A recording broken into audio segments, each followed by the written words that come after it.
சொல்லிட்டு திரும்பவும் அதே செடிக்கு கீழே படுத்து தூங்கிடுறாரு.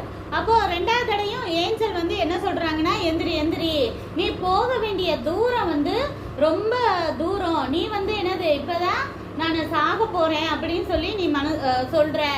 தேவன் வந்து அப்படி நான் உன்னைய வந்து சாவடிக்கணும் விரும்பல, நீ ரொம்ப தூரம் இன்னும் போகணும், நிறைய வேலைகள் நீ செய்யணும் சொல்லிட்டு எழுப்பி நீ இதையும் சாப்பிடுன்னு சொல்லிட்டு ஏஞ்சல் வந்து எலியா கிட்ட சொல்றாங்க. சரியா? ஏன்னா எலியா வந்து என்னன்னா ஏசபேல் துரத்துறா, எப்படி நம்மளை கொன்றுவான்னு சொன்னா அவர் என்ன சொல்றாரு, ஆண்டவரே என்ன பேசாம நீங்களே கொன்றுங்க, அவ கையால சாகிறதுக்கு நீங்களே என்னை எடுத்துக்கோங்க அப்படின்னு சொல்லிட்டு அவர் ப்ரேயர் பண்றாரு. அதனாலதான் அந்த ஏஞ்சல் சொல்றாங்க, இல்ல நீ போக வேண்டிய தூரம் என்னது ரொம்ப தூரம் அப்படின்னு சொல்லிட்டு.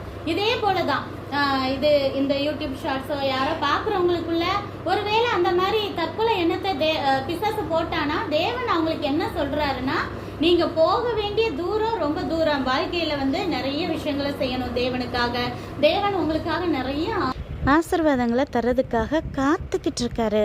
அதனால இந்த மாதிரியான தவறான எண்ணங்களை விட்டுருங்கிறது தான் தேவன் சொல்றாரு.